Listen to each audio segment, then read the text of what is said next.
Hey guys, how's it going? Ghostly Rich here today, and today we're going to be putting in a Supreme suspension lift. Again, this is more body lift and suspension. You do have a coil extender right here, which we're going to be putting on, and then you do have your body mounts. This again, this is about 500, 600 bucks Canadian. The problem is if you want to start going into a full suspension lift like what I did on my Jeep and stuff like that, you're looking at closer to like $2,000 to $3,000. And when you look at the price of that compared to the price of the vehicle, it doesn't quite make sense to go and do that. Again, this is only for some people. I know some are gonna be like, no, I'm not gonna do this. Body mounts and body lifts suck. Well, that's completely up to you.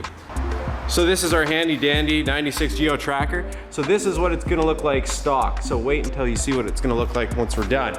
So first thing you're gonna wanna do is come in here, glove box, pop it open. On the very top of the glove box right here is where you would pop your hood. There's a handle up here. Just thought I'd tell you because there's a lot of people that probably don't know that. Now for the handle over here, pretty easy. If you get down, you'll see the little flick right here. That's how you're gonna unlock your hood. And then just prop it up with the prop. You'll see that there is the grill and we have to take it off. Now right here, aiming up, there is a Phillips screw. Let's show you. So if I go whoop, I bring you around, see it? So there's gonna be one of these on each corner. The rest is clips, mainly. We just have to get the screw out on this side, screw it on that side, so that way we can unclip everything. After you get the two side screws out, this thing literally just slides right out. There wasn't even any real resistance or clips. It just kind of sat on the inside here and it comes right out. If you're dealing with an old vehicle, definitely get some sort of liquid wrench or move it or something so you can shoot on these, because these bolts, chances are super rusted and you're gonna end up stripping every bolt unless you do this. Pop the light forward. If you take a look, there's gonna be a clip here. Just grab and wiggle it like so. And then this one, just grab and you turn it. Once you grab, turn it, it's now free. Put it down over here. Now you're probably wondering, why did we do all this? This is the first body mount right here. We've exposed the front body mounts. Let's go open up the hatch. So hatch is pretty easy. Just go and open up your trunk. After we open up our trunk, we're gonna start removing our rear bumper. Just along the lip, there are 4 screws there. Once you have the 4 screws there, you'll notice that on the bottom of the mud flap here, 2 more screws, and then you'll see 3 more there, 2 more of course on the other mud flap, and on the inside of the mud flap, you're gonna see a couple more. So basically you're just gonna go around the edge of this bumper and remove all the screws. We just freed this side. I just gotta finish up the mud flap on the other, but it's literally just, you got the 4 screws there. Get the ones, if you have a mud flap, that are right here. If we're not even gonna put those ones back on, they're garbage. These 2 bolts, they broke. Those 2 right there on the bottom, which I totally thought was gonna happen. These 3 I impacted out just because trying to do with a screwdriver was just too crazy. Make sure you use your biggest Phillips you pretty much have to do them. You don't want to try using the wrong size, otherwise you will not get those out if it's rusted. So now that we've got those 3 off, we're gonna get those mud flaps off, and then this cover is gonna come right off. There's a little clip right here. If you get your screwdriver in here and you work up little fins right here, so you have to work up the fin, and then you work up the back. And if you move it, you have to get in there, flip it out like that. How this works is you push it down. After you push it down, you slide it out.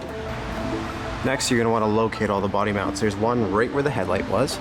If we go down on our knees and go under the vehicle, there is another one right there. There's another one just in front of the rear tire right there. And then the next one is back here. And you'll see that cushion right there that's holding up the trunk.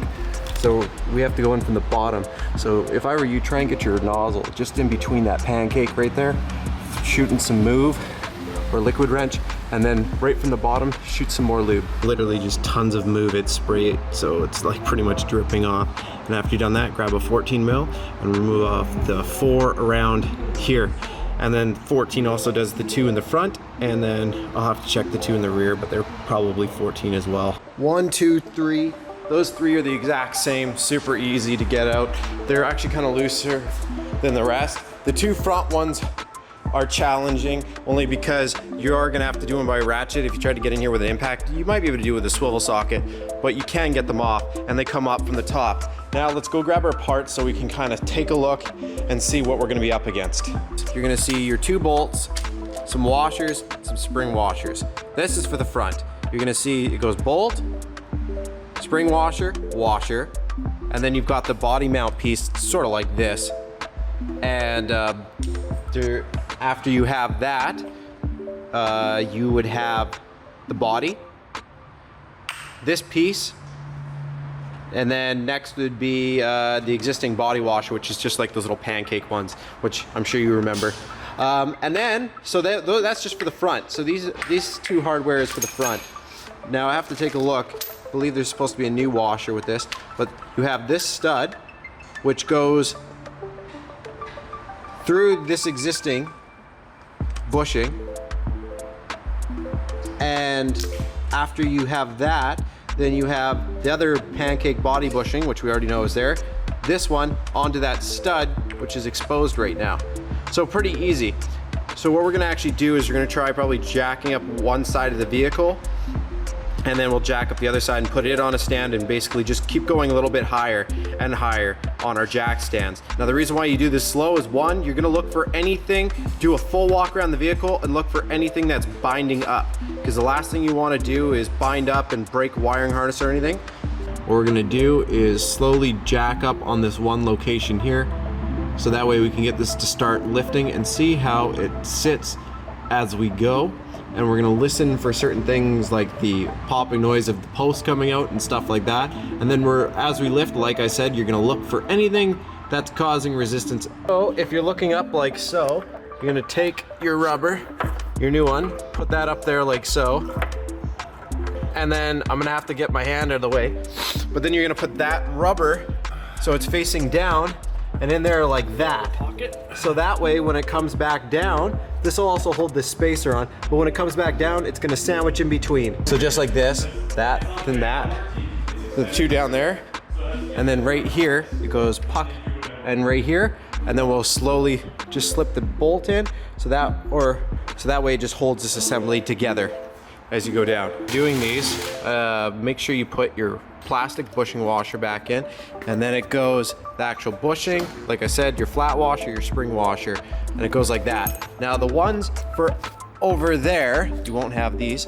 You have to drill the bushing washer a bit bigger. Now what size of drill were we drilling with? We're gonna go up to 2564. So it's 2564. So we just went a little bit bigger. Holy smokes, what a difference. It's a huge difference already. We'll have to see what it's like afterwards. But first thing that we've done is we put this side down and let the bolts go through. From there, you can't screw it in quite yet. So what you have to do is go to the other side and start to jack it up, and you'll see that these ones will start to level out. Once it does that, because I don't have spring washers for these ones, obviously because of how it bolts in together, I'm going to be using blue Loctite. You can use red if you like, but yeah, just use what you got, and we're gonna Loctite those in.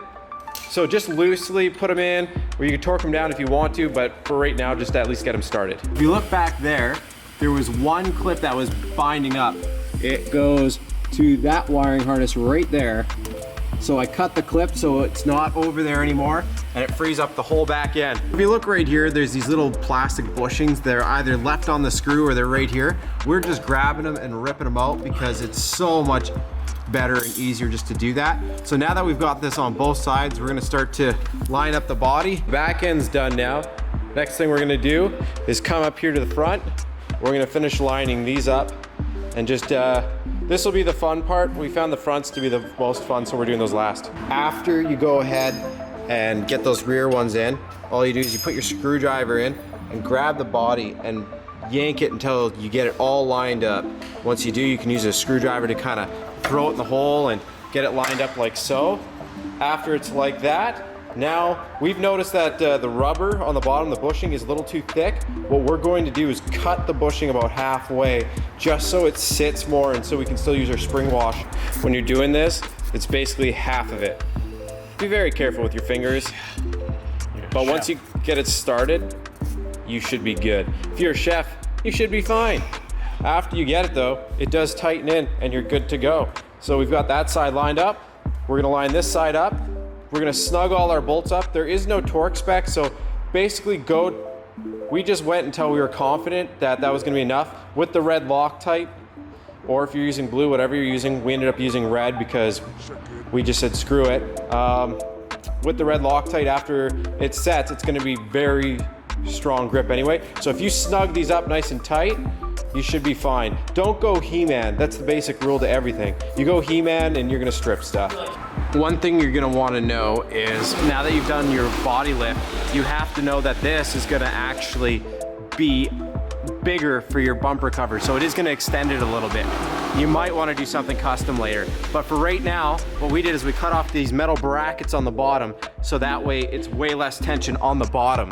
And the other thing that we're gonna wanna know is, see this? You are gonna have some space here. Whether you fill this with something, a body filler or something, it's up to you. It's a whole nother piece. What we're probably gonna do is be putting a light bar across here anyway. So that's gonna cover it up a bit. And then we might put a little bit of foam around the edge. If anything, it's better cooling. If you look back there, you can see the tow-out hook is actually under the bumper now.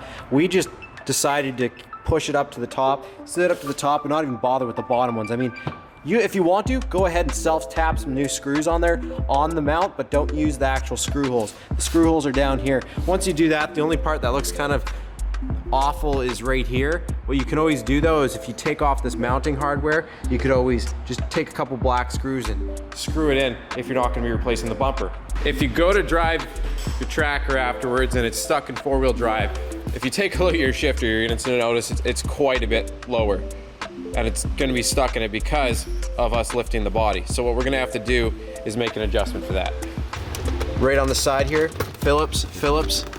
For taking off the handle, there should be a little, is it just a Phillips on the back end of it? So you should be able to. We're going to move this out of the way and we're going to investigate.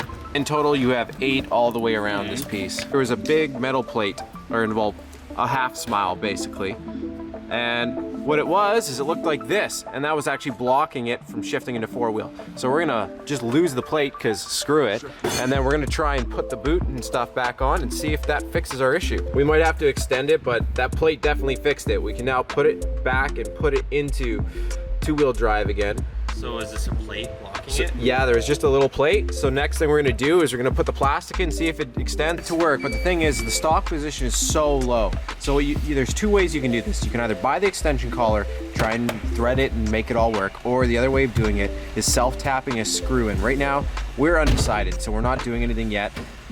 Basically, he's just gonna have it like this and go from there. But personally, if it were me, and later on, if you want to, just self-tap a screw in, and then you'll be set anyway. Thing to note, we still have 2 body mounts left. Now, there were 2 spots on the bottom of the body, but they didn't give you screws or anything through them. And for us, we didn't see a need to use them. If you do want to use them, you would need bolts, and you would need washers, and probably some spring washers, and some nuts. And you could probably bolt it through the frame. There you go, look at this.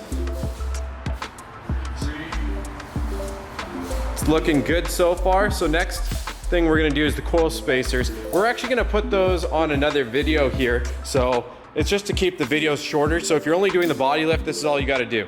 I'm gonna post the second part of this. You can find it easy enough by typing in the same thing. Instead of it saying body lift, it'll say coil lift.